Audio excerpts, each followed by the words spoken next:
Góðan daginn, kæru bræður og systur. Það er gaman að sjá okkur hér í dag. Skulum biðja. Ég þakka Drottinn fyrir þennan dag og ég þakka fyrir að við getum komið hér í þitt hús í dag, Drottinn. Lyft upp þínu nafni og heyrt þitt orð. Og biðjast Drottinn að við förum hérna út, öðru sem voru þegar við komum inn, að við fengum að heyra frá þér. Biðjast Drottinn að orð þitt það snerti við okkur, hverjum og einum á þann hátt sem að þú hefur fyrir okkur. Að þinn heilagi andi fyll okkur í dag, Drottinn, í Jesú nafni. Amen. Yfirskrift prédikunnar hjá mér í dag er Hvað segir kirkjan? Og mér datt þessi titill í hug því að mér finnst svona eins og rödd kirkjunnar hafi hljóðnað. Hún sé svona eiginlega óþekkt í dag. Og þegar þetta kom til mér þá minntist ég lags sem var vinsælt í fyrra eða hitti fyrra og hét What does the fox say? Eða hvað segir refurinn?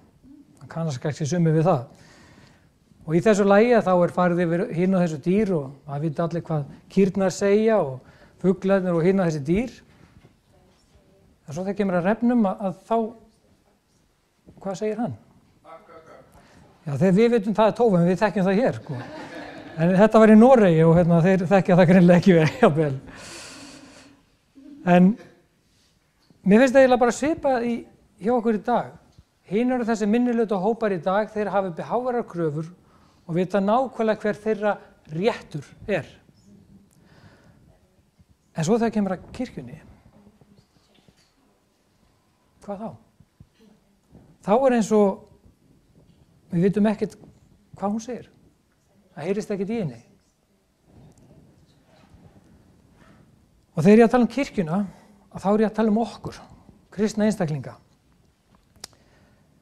Og við sem að segjumst fylgja Jesú Kristi. Og kirkjan hefur á undanförnum áratugum orðið hljóðari og hljóðari. Hún hefur svona, já, bara þagnað. Og það virðist núna, er það orðið svo að fáir eða engir þekkja rödd kirkjunar. Og vegna þessa að þá hefur óvinurinn greiðari aðgang að okkur og kirkjunni. Og ástæðan er orðið svo slæmt að sumir kirkjunar þjónar eru farnir að tala á móti ritningunni, beygja sannleikann eða jafnvel loka algjörlega eyrunum fyrir sannleikanum. Það er sorglegt en svona er það því miður. Á bænastundu hér fyrir nokkur í kirkjunni þá kom pastor Kristinn með vers úr Jóhannesarguðspjalli. Það eru með biblíuna með okkur, þá skulum við fletta upp á Jóhannesarguðspjalli eftir 8. kafla.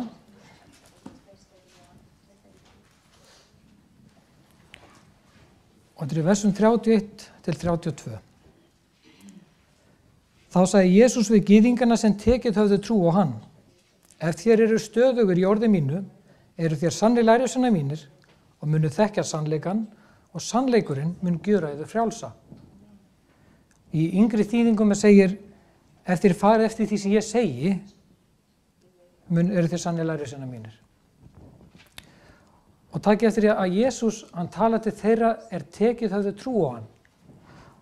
Og þess vegna vil ég meina að þetta eigi við þig og mig í dag. Það er að segja við höfum tekið trú á Jesú.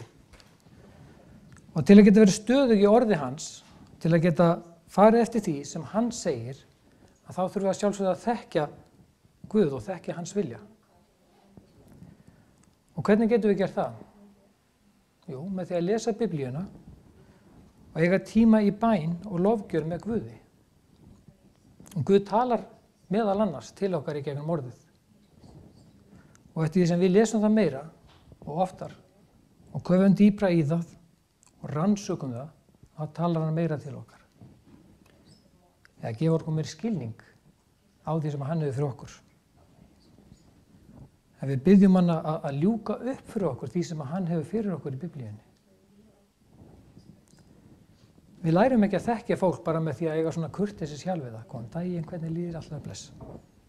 Þannig þekkjum við ekki fólk. Við þurfum að eiga tíma með því, kafa dýpra, kynnast í fjölskyldunni,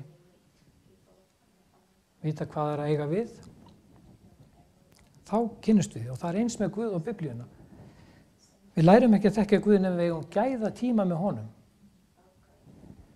Í bæn og í lofgjörð og með því að lesa. Eins með biblíuna, við getum lesið hana og ekki lært neitt, ekki skilið neitt. Þetta er bara enn bókin sem við lesum. En ef við lesum og hugleiðum orðið og gefum okkur tíma til að stúdera það og áttu okkur á samhenginu, og það lykilatriði að samhengið, þá fyrir við að skilja það betur og skilja hvað Guð að segja við okkur í því. Það bara svo merkilegt, það svo auðvelt að snúa út úr því sem fólk segir.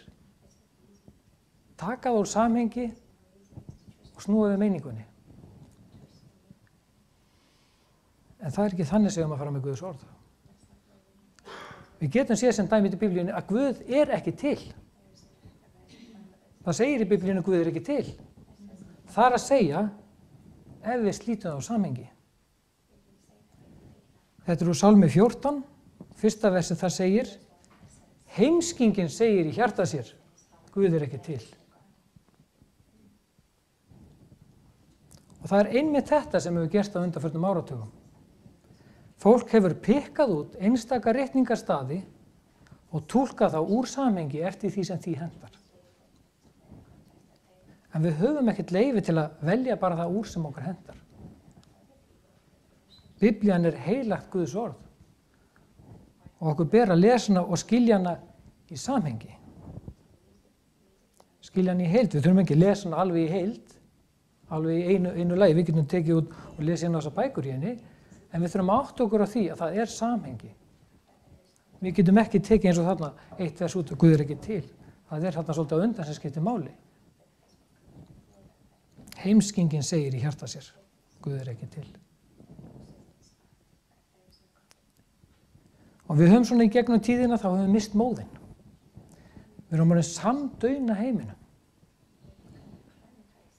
Við eigum að vera salt og ljós. Við eigum að standa út úr, við eigum að stinga í stúf. Við eigum að vera öðruvísin heimurinn og fylgja boði Guðs. Jesús sagði í Jóhannesar Guðspjalli, 13. kafla og 31. versi: á því munu allir þekkja að þér eruð mínir lærisveinar, ef þér berið elsku hver til annars. Og sýnum við elsku hver til annars með því að beygja okkur undir það sem heimurinn vill að við gerum. Sýnum við berum elsku hver til annars ef við klöppum á bakið á bróður okkur og systur og segir: þetta allt í lagi, þegar hann syndgar? Nei. Við sýnum að við berum elsku til þeirra ef við erum til staðar fyrir þau og minnum þau á ef þau villast að leið. Ég hef oft notað þessa líking áður að við segjum ekki alltaf já við börnin okkar. Því að sumt af því sem þau vilja, það getur verið þeim skaðlegt. Og það verður ekki mikill kærleikur því að við segjum já við því þá. En við þurfum að þekkja orðið. Við þurfum að þekkja Guð og til að ná því takmarki þá þurfum við að eiga tíma með Guði. Við lestur Biblíunnar, í bæn og í lofgjörð til Guðs. En eins og ég sagði, ef við lítum í kringum okkur í dag, þá sjáum við það að röddin hefur hljóðnað, rödd kirkjunnar. Og það sem áður var vitað að var synd, í dag besta falli óæskilegt og í versta falli bara samþykkt sem eitthvað sem bara engin synd. Ég þarf ekki að nefna eina synd, en það eins og sumar syndir sjórnar undanþegnar þessu. Við erum flest sammála að það ljótt að stela, ekki? Það ljótt að ljúga, eða hvað? Sjá til þarna hafa menn fært línuna svo mikið að við erum ekki alltaf alveg viss. Það það í lagi að segja þess ósatt eða skadar engan. Já, það í lagi að svona smá hvít lygi til þess að vernda einhvern. Sum okkar svara þessu spurningu játandi og ég veit að ég hef gert það einhvern tíma líka, en vandamálið að vandamálið sem við glímum við þá að þá erum við komin út úr vilja Guðs og við erum að úthýsa hans anda. Ég veit það ekki allt svart og hvít, en við verum að passa okkur að beygja ekki orðið svo að við séum farin að samþykkja syndina. En hvað segir þá kirkjan? Hvað segir kirkjan fékymd? Til að finna svarið því þá þurfum við að leita í Biblíuna. Og Páll, hann skrifaði til Tímóteusar og tók sérstaklega á fékymdinni og við sjáum það í 7. kafla Tímóteusarbréfsins. 10. versi: Fégeymdin er rót alls þess sem illt er. Við þá fíkn hafa nokkrir vilst frá trúnni og valdið sjálfum sér mörgum harmkvælum. Og þarna er augljóst að við erum vöru við fégeymd. En eru peningar þá slæmir? Nei, Biblían segir ekki að þessu slæmir. En ef þeir stjórna þér, þá er það slæmt. Hvernig þú bregst við, hvað þú lifir þeim að gera í þínu lífi, það sker úr hvort þú nota peningana á góðan hátt eða hvort peningarnir nota þig. Og það er aldrei á góðan hátt. En Biblían varar okkur við ýmsu fleiru. Ef við lítum í Markúsarguðspjall, 7. kafla, og vers 21-23, þá segir Jesús þetta: Því að innanfrá, úr hjarta mannsins koma hinar illu hugsanir, saurlifnaður, þjófnaður, manndráp, hórdómur, ágirnd, illmennska, sviksemi, taumleysi, öfund, lastmæli, hroki, heimska. Allt þetta illa kemur innan að og saurgar mannin. Og af hverju ætli Jesús hafi sagt þetta komið innanfrá? Jú, það er að því að við höfum öll syndgað okkur skortir Guðs dýrð. Ef við höfum ekki Jesú í hjarta okkar og ef við gætum ekki hugsan okkar sérstaklega eins og Páll varaði Kórintamenn við í síðara bréfi sínu til þeirra, 10. kafla og 5. versi, þar segir hann: Við brjótum niður hugsmíðar og allt sem hreykir sér gegn þekkingun á Guði og hertökum hverja hugsun til hlýðni við Krist. Því ef við hertökum ekki hverja hugsun, þá læðast inn þessar illu hugsanir sem Jesús var að nefna. Og við, kirkjan, við eigum að standa saman, öll sömul, ekki bara pastor og öldungar og djáknar, heldur við öll. Alveg sama hvaða söfnuði við tilheyrum. Ef við trúum því að Jesús er drottinn, við trúum því að hann kom hér og lifði syndlausu lífi hér á jörðinni, við trúum því að hann var krossfestur, dáinn og grafinn og reis upp, fór niður til hiljar og reis upp. Ef við trúum því, að þá eigum við sem kirkja, við sem líkami Krists, að standa saman og kunngjöra vilja Guðs. Við eigum ekki vera feimin við að segja sannleikann. Við eigum ekki bara að þagna og lifa heiminum að valta yfir okkur með sína lygar. Nei, við eigum að standa staðföst á sannleikanum og það er sú rödd sem á að heyrast. Það er rödd kirkjunnar, sannleikurinn. Það er ekki rödd Jesú Krist sem segir að við eigum að vera svo umburðarlynd að við eigum að leyfa hjónaband samkynhneigðra. Það er ekki rödd Jesú Krists, rödd kirkjunnar, að við eigum að samþykkja ofbeldi gagnvart konum og börnum. Og það er ekki rödd Jesú Krists að við eigum að þagna og leyfa bara öðrum trúarbrögðum að koma af stað. Það er rödd Jesú Krists sem segir við eigum að hata syndina. Við eigum að hata syndina. En við eigum að elska syndara.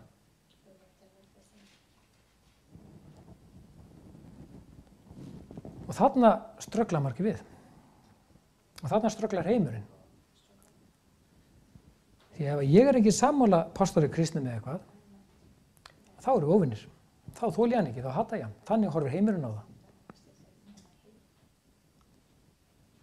En við pastor kristni erum ekkert alltaf sammála allt, en við erum bræður í trúna og við elskum hvern annan. Það að við höfum ólíka skoðanir hefur ekkert með það að gera. Við höfum bara ólíka skoðanir. Og sem betur fer, okkar vegna, að þá hatar Guð syndina en elskar syndarann, annars værum ég og þú í vondum málum. Málið er nefnilega að við getum vel elskað mannesku án þess að samþykkja það sem hún gerir. Og það er akkúrat það sem við þurfum að halda í dag. Við verðum að geta elskað manneskuna, en við verðum að geta skilið það frá því að við samþykkjum ekki gjörðir hennar ef það er gegn orðið Guðs. Það er rödd kirkjunnar. Það er sú rödd sem hefur þagnað. Það er búið að vera svo upptekið við það að við elskum náungan, að við elskum alla, að það hefur gleymst að orð Guðs hefur ákveðin boðorð og við eigum að fylgja því sem hann segir. Við erum svo upptekin við það að heiminu líki við okkur að við erum honum samduna. Eitt af grundvallar atriðunum í kristinni trú er að Guð sendi son sinn sem lifði syndlausu lífi til að deyja fyrir syndir okkar. Eða eins og segir í Jóhannesarguðspjalli 3. kafla og 16. versi, ég held að flestir þekki það, Jóhannes 3:16. Því svo elskaði Guð heiminn að hann gaf son sinn eingetinn til þess að hver sem á hann trúir glatist ekki heldur hafa eilíft líf. Við erum sammála um það. En fyrir hverja var þessi fórn? Þetta er engin smá fórn. Hverja vildi hann frelsa? Okkur öll.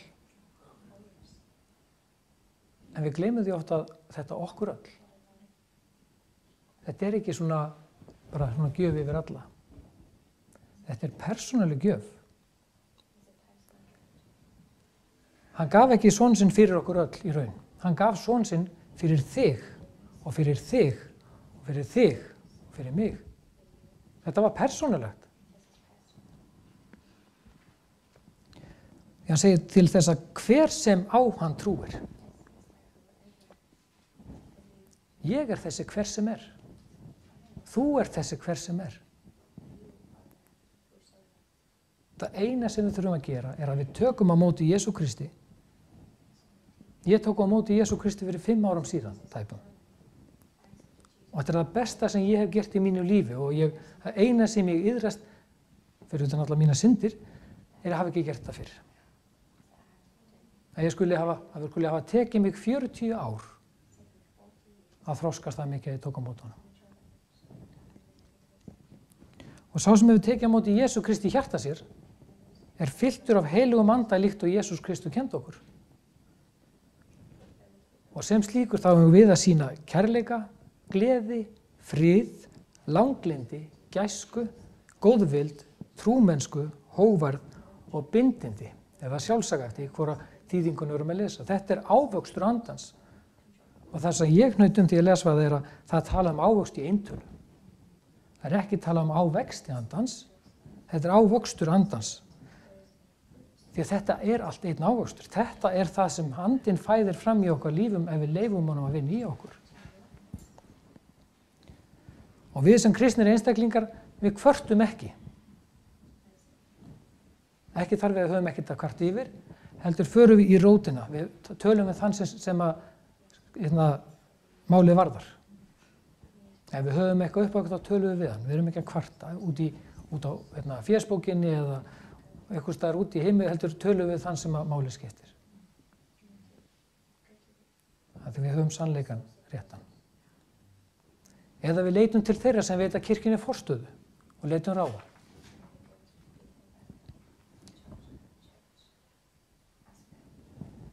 Og við slúðrum ekki, heldur sýnum við trúmennsku. Og sama sagan áður, við slúðrum ekki, það þýðir að við erum ekki að bera út einhvern heldur tölum þá frekar þann sem ræður og fáum á hreint, er það satt eða ekki. Og við stökkum ekki upp á nef okkar, heldur sýnum við langlindi. Reiddist Jesús aldrei? Jú, hann reiddist, en hann hafði ærna ástæðu til þess. Hann reiddist réttlátur í Guðs reiði þegar að menn voru að versla með varningin inn í musturinu. Hann var ekki að æsa sig við því að kaffi var aðeins og heitt en aðeins og kalt. En umfram allt þá elskum við drottinn Guð okkar af öllu hjarta, öllum huga og öllum mætti og svo náungan eins okkur sjálf. Og hvað segir kirkjan? Leitum í Biblíuna og þá sjáum við hvernig rödd kirkjunar á að hljóma. Sýnum síðan heiminum að við erum kirkja Jesú Krists, að við erum lærisveinar hans. Á því munu þeir þekkja þeir eru lærisveinar mínir. Ef þú ert hér í dag og þú hefur ekki tekið á móti Jesú Kristi í líf þitt, þá hvet ég til að taka á móti honum. Eða ef þú viljst að leið og vilt endurnýja heitið til hann, komdu hjá þér fram á eftir og gefðu líf þitt Jesú Kristi. Við skulum biðja. Faðir, ég þakka þér fyrir það að við höfum fengið að koma fram fyrir því í dag. Ég biðst Drottinn minn að orð þitt setjist í okkur og við tökum á móti því sem þú hefur fyrir okkur hvert og eitt.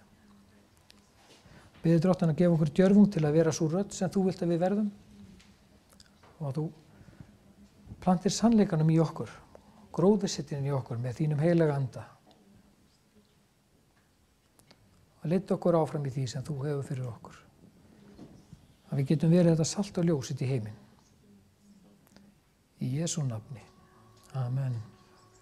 Guð bless ykkur, kæru bræður og systur. Takk fyrir.